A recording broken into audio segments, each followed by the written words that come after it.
ہمارا مقدمہ رفع الیدین کا بخاری اور مسلم میں موجود ہے، اس کی تائید میں اگر ہم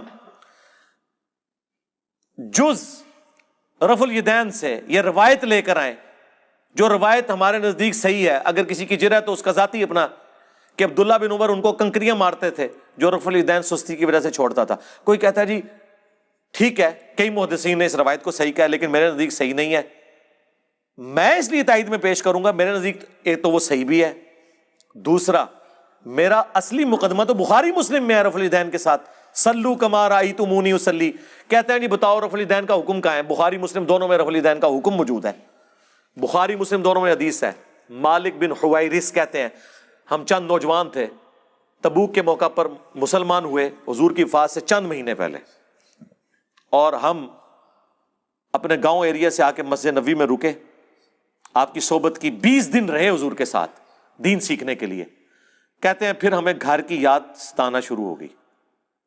ایک اچھا ٹیچر وہی ہوتا ہے جو فیس ریڈنگ کر لے.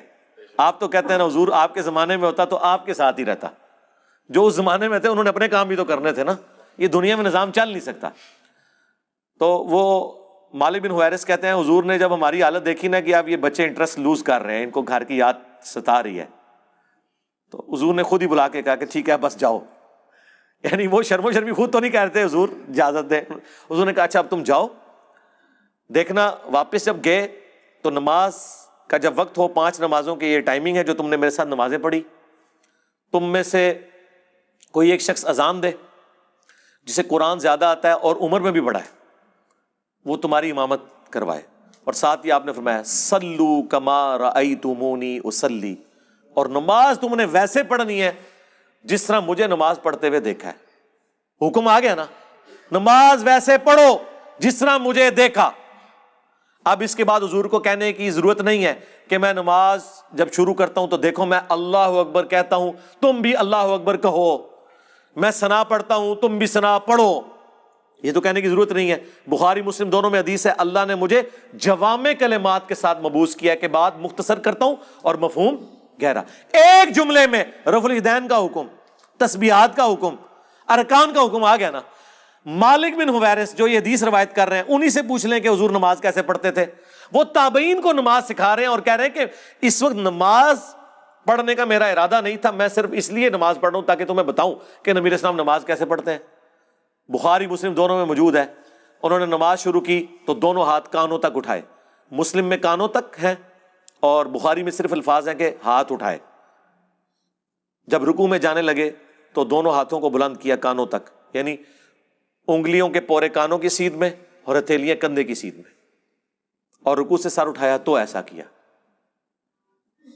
اور بخاری میں یہاں تک ہے کہ مالک بن حویرث ہر طاق رکعت میں جب تک بیٹھ نہ جائیں دوسری رکعت کے لیے کھڑے نہیں ہوتے تھے، یعنی پہلی اور تیسری رکعت میں بیٹھ کے اٹھتے تھے، یعنی جلسہ استراحت. نبی السلام سے انہوں نے دیکھا. جو لوگ کہتے ہیں حضور بوڑھے ہو گئے تھے اس لیے جلسہ استراحت کرتے تھے، احناف یہ مانتے ہیں کہ رسول اللہ صلی اللہ علیہ وسلم نے جلسہ استراحت کیا ہے، لیکن یہ جلسہ استراحت نام بتا رہا ہے کہ یہ راحت کے لیے ہے. راحت کی ضرورت وہاں ہوتی ہے جہاں تھکاوٹ ہوتی ہے. احناف کہتے ہیں کہ رسول اللہ صلی اللہ علیہ وسلم کی عمر جب زیادہ ہوئی اور آپ کی رکعتیں بہت لمبی لمبی ہوتی تھیں تو تھکاوٹ کی وجہ سے آپ دوسرا سجدہ کرنے کے بعد ڈائریکٹ قیام نہیں کرتے تھے بلکہ تھوڑی دیر بیٹھتے تھے. نبی صلی اللہ علیہ وسلم کا صحیح حدیث سے ثابت ہے آخر عمر میں وزن پہلے کی نسبت زیادہ ہو گیا تھا، جو سب کا ہوتا ہے عمر کے ساتھ وزن بڑھتا ہے.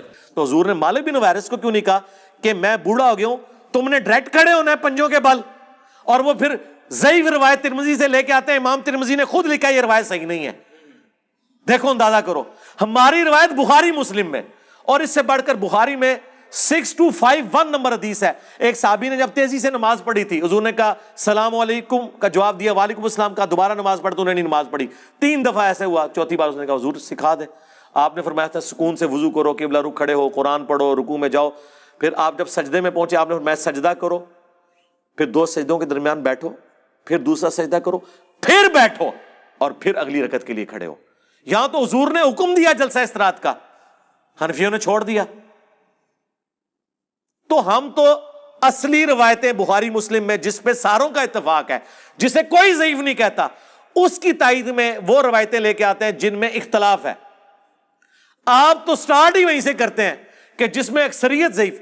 24 محدثین نے ابن مسعود کی حدیث کو ضعیف کہا ہے، 24 ڈبل 12، سوری وہ یہ نہ ہو آپ کہیں وابی کے بھی 24 بنتے ہیں اور گد کے بھی 24 بنتے ہیں، حروف ابجد، ڈبل 12، جن میں احمد بن حنبل جیسے بڑے امام، عبداللہ بن مبارک جو احمد بن حنبل سے بھی بڑے امام ہیں، امام حنیفہ کے اپنے شاگرد، ان کا قول 256 نمبر حدیث کے کانٹیکسٹ میں امام ترمذی نے نقل کیا کہ عبداللہ بن مبارک کیٹاگوریکلی کہتے تھے کہ رفع الیدین کرنے والے کی حدیث ثابت ہے اور نہ کرنے والے کی حدیث ثابت نہیں ہے۔ وہ کراچی کا مفتی کہتا ہے نہیں، انہوں نے سند پہ بحث کی ہے، سرکار سند پہ نہیں، انہوں نے آپ کے پورے رفع الیدین کو فارغ کیا ہے۔ وہ کہتے ہیں ابن مسعود کی حدیث ثابت ہی نہیں ہے، اور امام ابو داؤد نے بھی کمنٹس نقل کیے وَلَيْسَ بِصَحِيحٍ عَلَى هَذَا الْمَعْنَى کہ یہ ابن مسعود کی حدیث ان معنوں میں درست نہیں ہے۔ اور یہی روایت مشکات والوں نے جب نقل کی، انہوں نے بھی ابو داؤد کے کمنٹس نقل کیے ساتھ۔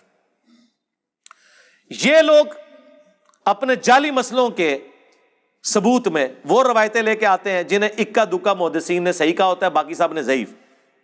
ہم اپنے اصلی مسئلوں میں جن کی جڑ قرآن بخاری مسلم میں موجود ہوتی ہے، اس کی تائید میں وہ روایتیں لے کے آتے ہیں جن کے اوپر تھوڑا بہت اختلاف ہوتا ہے۔ ہماری اصل تو وہاں ہے۔